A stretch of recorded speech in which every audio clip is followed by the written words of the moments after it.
So I think out of our conversation at the end of our last session, I think we're raising the realities of our world and the qualities of discipleship. I'm going to come back into this in a moment too by looking at what that means. This thing about material asceticism is is key to this to being a disciple, being ascetic and caring for the earth and counteracting this greed and possessiveness that we see, which has ecological consequences. I think Rebecca and I were having a little conversation about that over lunch, weren't we? How we are affects the world and how the world affects us as well. We are not disembodied spirits in the earth in which we live. And the need to share and protect earth is going to lead to rejection. And we'll see that particularly in the parable of the pounds that I want to look at. So that's chapter 19. It's the last story in Luke's Gospel before we move into the Passion of Jesus. Don't get too excited. So chapter 19.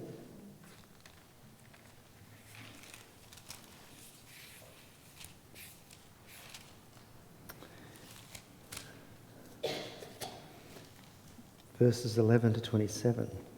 Okay. So we know the story, so let me just briefly work through this. As they heard these things, he proceeded to tell a parable because he was near to Jerusalem and because they supposed that the basileia, the ecotopia of God, was to appear immediately. Okay, so the disciples are expecting it all to be transparent. A bit like us, right? He said, therefore, a nobleman went into a far country to receive a kingdom and then return. Calling 10 of his servants, he gave them 10 pounds. Yours has the same pounds? Okay. And he said to them, trade with these till I come. But his citizens hated him and sent an embassy after him, saying, we do not want this man to reign over us. When he returned, having received the kingdom, he commanded these servants to whom he had given the money to be called to him, that he might know what they had gained by trading. Okay. Remember what I said about if you gain money, you do it at the expense of somebody else. Okay? So the question is, who's the honourable one in this? The first came before him, saying, Lord, your pound has made 10 pounds more. He said to him, well done, good servant, because you have been faithful in very little, you shall have authority over 10 cities. And the second came, saying, Lord, your pound has made 5 pounds. Then he said to him, and you are to be over 5 cities. Then another came, saying, Lord, here is your pound, which I kept laid away in cloth. For I was afraid of you, because you are a severe man. You take what you do not lay down and reap what you do not sow. So ecologically, how would you judge this character? Greedy, right? Rapacious. He said to him, I will condemn you out of your own mouth, you wicked servant. You knew that I was a severe man, taking up what I did not lay down and reaping what I did not sow. So he's agreeing with this judgment. Why then did you not put my money into the bank, and at my coming I should have collected it with interest? And he said to those who stood by, take the pound from him and give it to the one who has 10 pounds. And they said to him, Lord, he's got 10 pounds. I tell you that to everyone who has more will be given, but from the one who has not, even what he has will be taken away. But as for these enemies of mine who do not want me to reign over them, bring them here and slay them before me. The word of the Lord. Don't you love it? Now, this parable has been interpreted in all kinds of interesting ways, particularly, the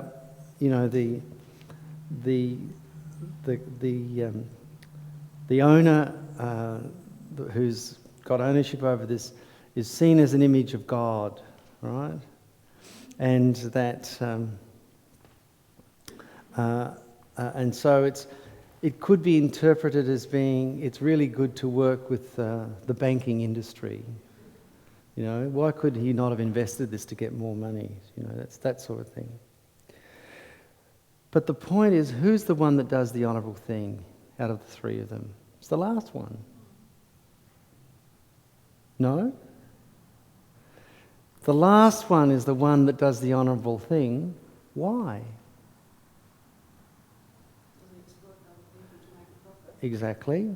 And you notice how he uses Earth's gift to keep it, to protect it. And so it's this working with creation, but it gets him in the neck.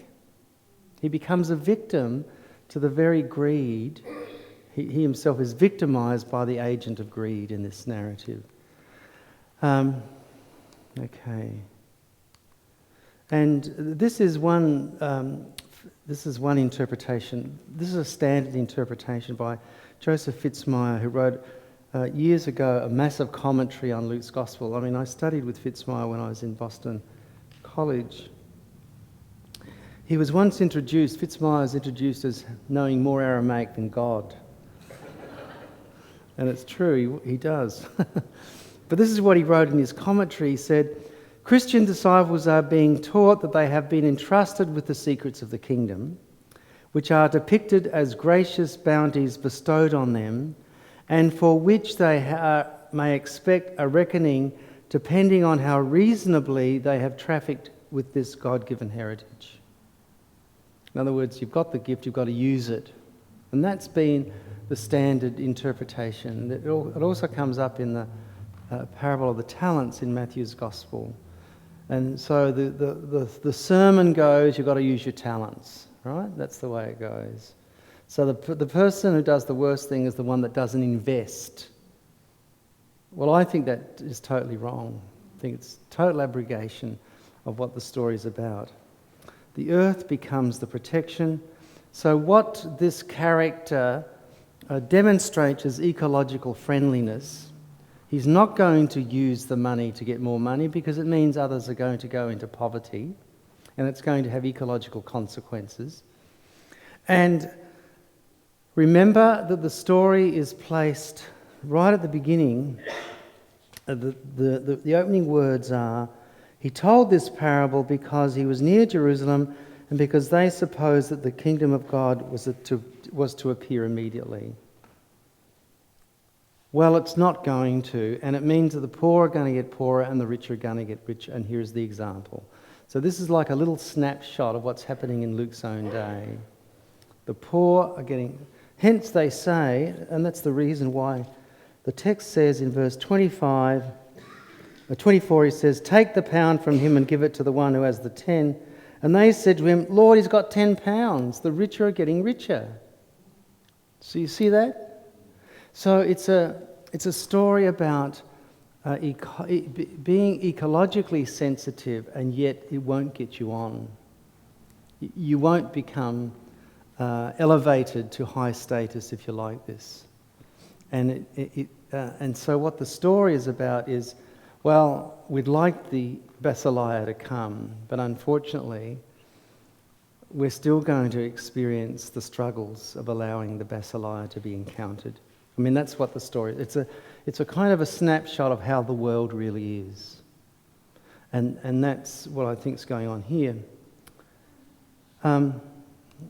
which kind of reminds me, this is a graph about income groups. And the blue one is the high income countries. The yellow one are upper middle income countries. The red are lower middle, and the black line are the poor the low income countries. You notice how the black line has basically remained stable over from, this is 1980 right through to 2010. See how it's remained stable? You notice how the blue one has shot up. And so the average wage is around over $30,000 US, and the black one is under $1,000. So I mean, this is happening, and we know it already. This is another snapshot. It's the wealth pyramid. So it's percentage. If you have a look at the percentage, 68%, 22, 7.7, and then right at the top of the pyramid is 0.7%, almost 1%. They have over more than $1 million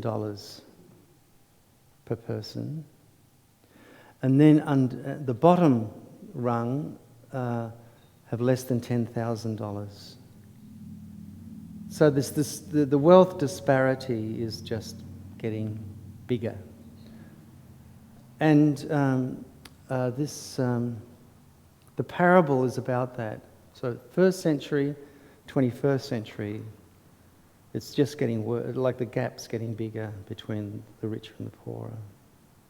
And it has ecological consequences for what's happening. Other things about that this story talks about charging interest. This is the world of music. What place does interest have in the varying communities, or is that irregular? No, it's how to make the money work for you, yes. Economics. The wealthier get wealthier. Yeah, that's right. And it happens at the expense of the poor. So the same economic system, as it were, from the 1st century is familiar to us today. What's in the background of this story, though, is the old Hebrew prohibition against charging interest. Yeah, well, it's part of it. Yeah, but we're now in the Greek-Roman world of finance and coinage. And this is a sign of impurity. yeah, that's right. Yeah, coinage.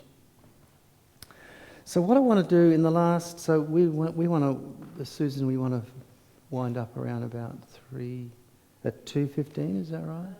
Yeah, I think you were going through some plenty of conversation about 2:15. Yeah, that's right. Yeah, so we want to finish about an hour's time, okay? That's how we see it, that's right, yeah. So we've been working our way through the gospel, and what I want to move now into is in this last section of the gospel, where we have a number of features. One of them is this, have I given you this?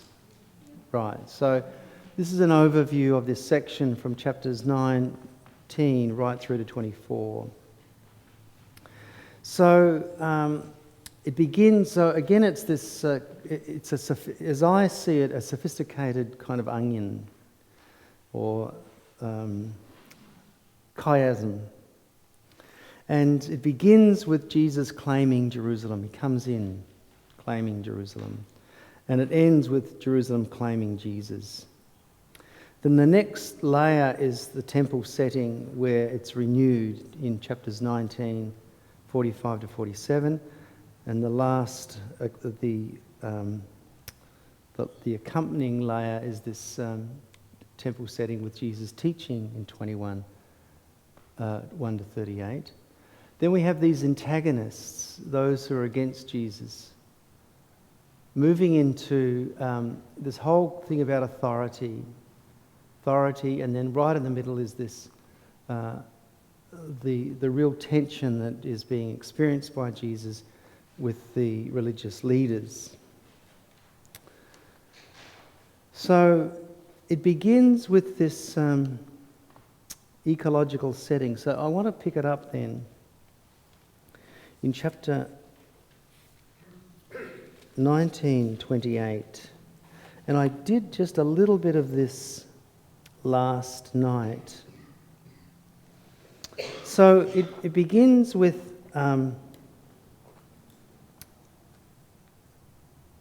so after the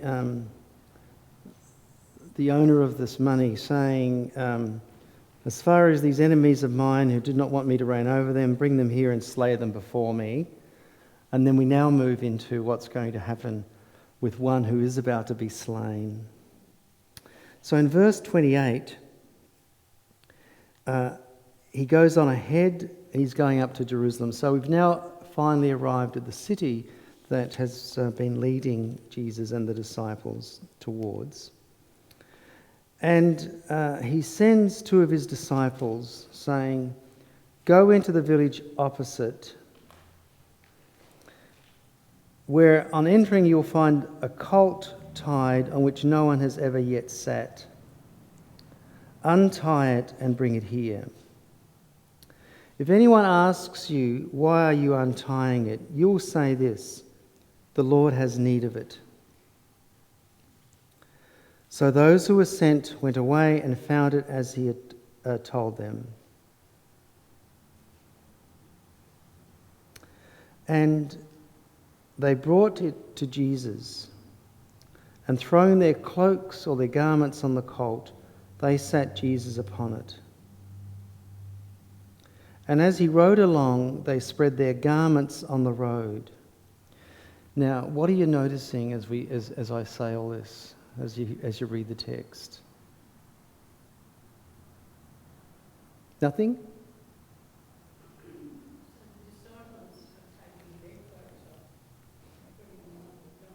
Yep.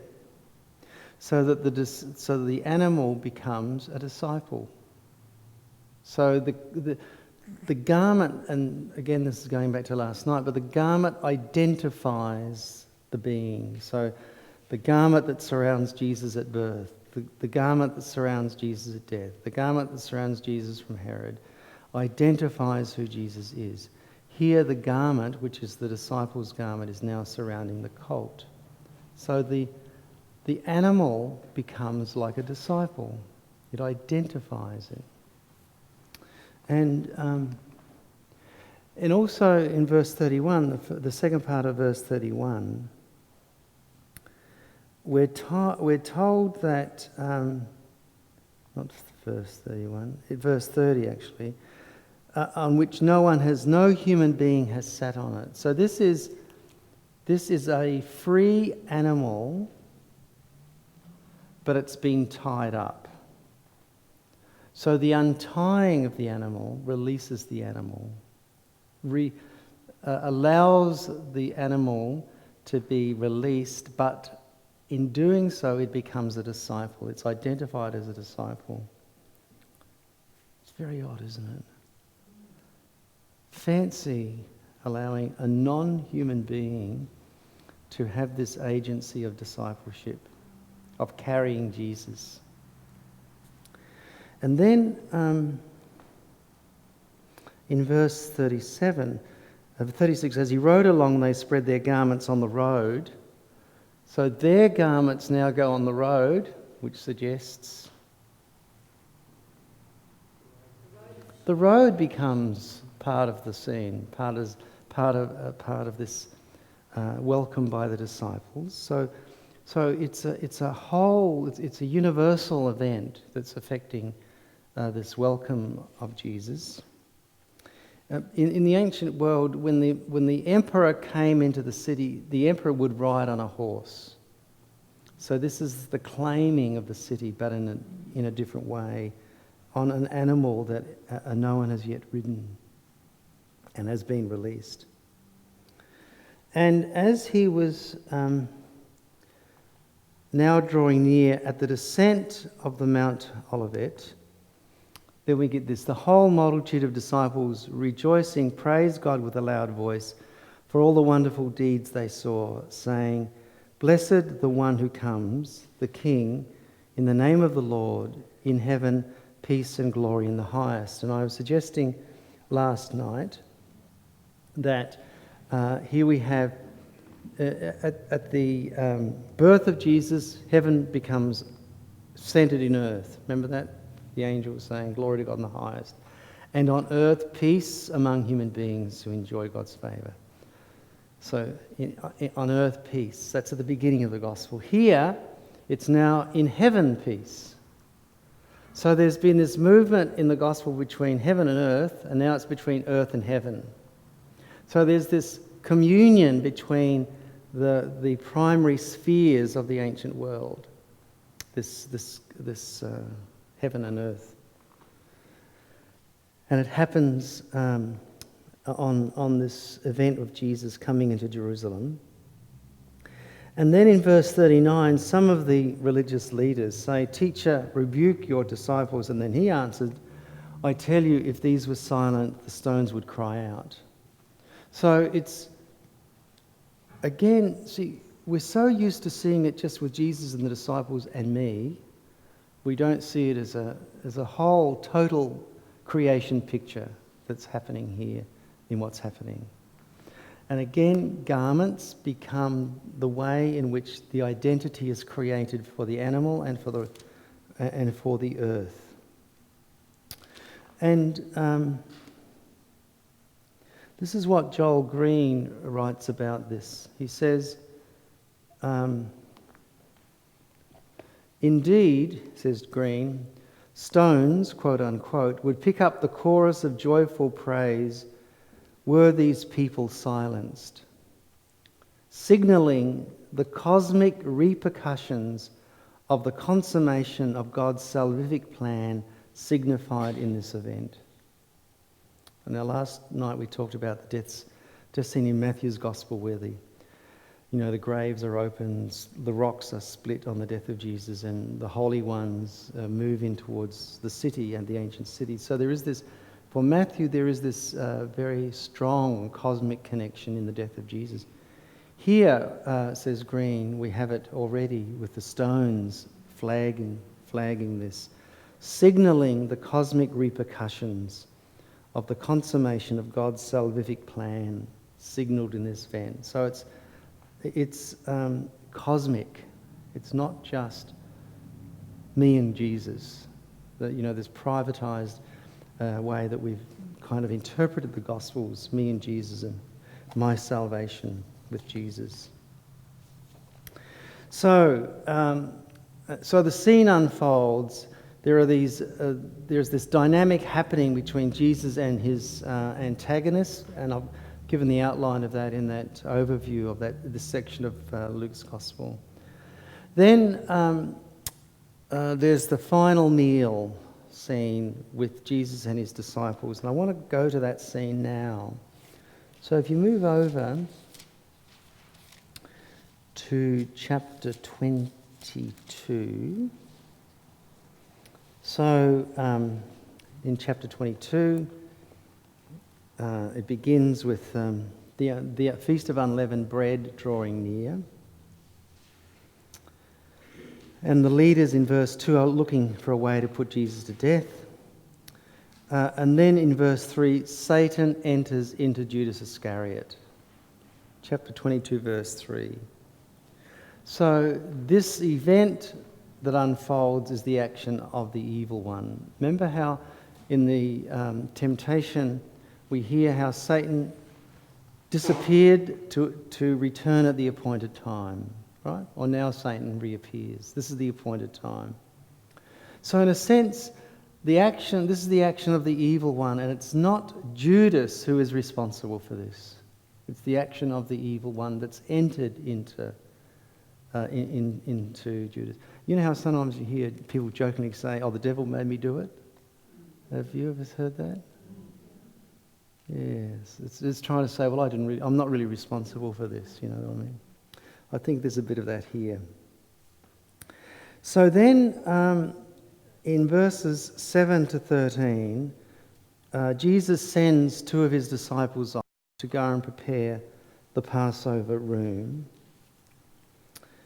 It's a large upper room, and they do so. And then in verse 14, we're told how the hour came. He sat at table, or he reclined, with the apostles, with him. So what Luke imagines is we not only have already disciples there, but we have this group called the apostles. And the word apostle is the term for a missionary group. It's a group that's been out on mission. So Luke has deliberately changed the language to make sure that the Lucan householders are engaged with this story because this is them. This is the apostolic community, the apostolic household, now gathered for this event. So we have then the apostles, we also have the disciples. So Luke is imagining a large crowd gathered. It's not Leonardo da Vinci's Last Supper scene. You know how when people read the story, they always think that obviously Luke had Leonardo da Vinci's scene in mind. And we what's that? I'm saying he didn't, that's right. So it's almost as though, Leonardo da Vinci and Luke knew one another, and Leonardo da Vinci paints the Last Supper as though that's exactly what it's like, with only 12, including the beloved disciple who, according to Brown, is female. Is that correct? Something like that anyway. So Luke has a more universal gathering for this occasion. And then there's this event. Now, when you look at what happens in this Last Supper scene, have you got? Did I give you this? May not have given you. I did. The way Luke constructs it, very differently from Mark's Gospel. What Luke does here parallels what we would hear in Corinthians, in first letter to the Corinthians, where Paul says that I pass on to you what I myself received, that on the night of Jesus' death, right before he died, he gathered with his disciples and so on and so forth. And when you look at what Paul does at Corinth, says at Corinth, and what Luke does here, there's a parallel, and it's different from the story of the Last Supper in Matthew and in Mark. So we think there are at least two traditions of the way the Lord's Supper was celebrated that gets picked up in the Gospels and in the first letter to the Corinthians. So this is the Pauline Lucan tradition. Obviously there were other traditions that were circulating around amongst the followers of Jesus of how they would remember the Lord's Supper. So the way of celebrating the Lord's Supper gets read back onto the gospel narrative, and the gospel narrative shapes the memory that is happening some 2-3 generations later. Is that clear? Rather than the other way around, we think, well, what's happened is that what we get here is an accurate CCTV footage of what Jesus actually did at the Last Supper. Well, when you compare Mark's story with Luke's story, there are differences. So how do you explain the differences? And the differences are from the fact that there are different liturgical traditions which are operating, and we have one here. Now, what I find really interesting is the way, again, we have this onion approach. And it's surrounded, first of all, by Jesus' declaration of his desire to eat the Passover, and then this recognition of betrayal, which then leads to a faction fight amongst the disciples. They actually have an argument in the Last Supper in Luke's Gospel about who's the greatest. And of course, that never happens in liturgy in our churches, does it? No. But it happened in the Lucan tradition. So that's one memory that Luke reads back into the story of the Last Supper, because I think it's a window in what's going on in the Lucan household. Namely, there are some people who think they're more important than others, and it gets picked up when they come to celebrating the Lord's Supper. So that's one issue. So it's this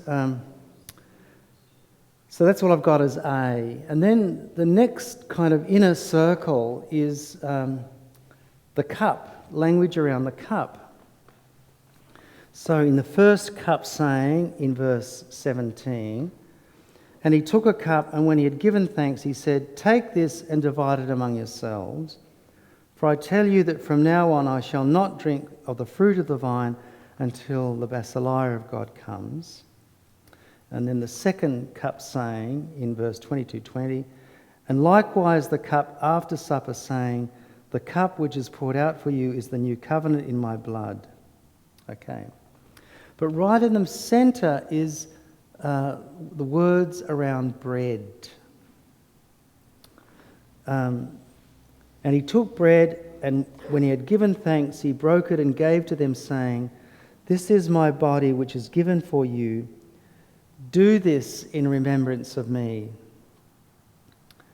So the centrepiece of the Pauline Lucan tradition is centred on bread. Some scholars have suggested that perhaps in some Eucharistic celebrations, maybe bread was the only element, the key element of the Eucharistic event, mainly only bread. And then it gets later. What gets later added is the cup narrative around the cup. But it's quite clear in the way that Luke has designed this. Centre is bread, which of course is the ecological image. It's when you think of bread, where it comes from, how it comes together, and what it means, becomes the centrepiece for the Lord's Supper in this Lucan and then Corinthian tradition. And the other thing is the bread is identified with the body of Jesus. So it's this communion between earth and Jesus that we've already heard about in the beginning of the Gospel, as Jesus' earth child, surrounded by cloth and then placed in a rock receptacle. And then at the end of the Gospel, similarly, here there's this explicit identity between earth's gift, namely bread, and the body of Jesus. And when we think of the body, we're not thinking only about the corporeal physicality of the body of Jesus. The ancients believed that the body was both macrocosmic and microcosmic. So the body was so the body of the human person was expressed in the body of the cosmos.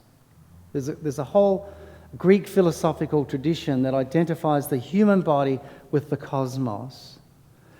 And it was microcosmic in the sense that the cosmos was identified in the human body. So if we take this understanding on in terms of the Greek philosophical tradition, which would not be unknown to Luke, then the body is more than just a physical identifier of the human person, which is the way we take it, but the body has social and cosmic implications, which the bread now becomes identified with. So when Luke's Jesus says, "This is my body given for you. Do this in remembrance of me." Likewise, with the cup, he pours it out and says, "This is the new covenant in my blood." And in verse 19, he takes bread, he broke it, and he gives it to them. So their absorption of the broken bread is communion with the earth's brokenness, and it's this communion, it's this cosmic communion with the universe. That's what Luke's Eucharist is about. So it's a very, I don't know what it's like in the Uniting Church tradition. I know within my tradition, we've privatized the Eucharist a lot. It's me and Jesus, right? So it becomes a very private thing. But when we reinsert it back within its tradition, it's more than just this identity that the disciple of Jesus has with Jesus. It's identity with the body of Jesus which is symbolic of the body of creation, the body of earth, the body of the household, and it's bread that's broken. It's broken bread, which means it's an identity with all who are broken in our universe and all beings that are broken in our universe. So this action of communion in the Lucan understanding of the bread is a highly symbolic act in which there is this cosmic identity that the disciple shares in, and it's an identity with every creature and every being, especially every creature and being that is suffering. Are you with me? Does this make sense? I mean, it's a very rich Eucharistic theology that I think occurs here, and sometimes I know we tend generally to gloss over it because we don't really get inside the reality of this, it seems to me. So, then, and I'm just coming to the wind. This is the wind up now. Coming to the wind up. So, then we have after the betrayal and the arrest on the Mount of Olivet, Jesus is interrogated. Peter is interrogated too. There are two civic interrogations of Jesus, one by Pilate, one by Herod, and we talked about that last night, particularly the clothing that is placed around Jesus. Then, when Jesus comes to the point of death, remember how one of them says, I'm looking at chapter 23, verse 39. One of the criminals who were hanged railed at him, saying, "Are you not the Christ? Save yourself and us." The very temptation that Jesus encountered right at the beginning of the gospel that we looked at. The other rebuked him, saying, the other criminal, "Don't you fear God, since you are under the same sentence of condemnation? And indeed justly, for we are receiving the due reward for our deeds, but this human being has done nothing wrong." And he said, "Jesus, remember me when you come into your kingdom." Now, this language of remembrance or anamnesis means to make present. So he's not saying, when you die, just think about me. It's not that, but it's Jesus, remember me, reconnect me, make me present in your kingdom. Make me present when you come into your kingdom, your basileia, and everything that means. So it's this ecological reconnection that he's asking. At least that's the way I'm hearing it. It's this connection with the whole of creation that he becomes disconnected from through death. And then Jesus says, "Truly I say to you, today you will be with me in paradise." So you will be with me in this wonderful, rich experience of communion with creation through God. So it's a very rich scene. And then finally, Jesus breathes his last with the words of commitment in verse 46, "Father, into your hands I commit my spirit." So, and then he's placed in a tomb, and then we get to the story of the resurrection. And in the last chapter of the Gospel are these four scenes. The resurrection we talked about last night, how the earth is not a passive prop to what's happening. It's central to Peter's. It's central to the women.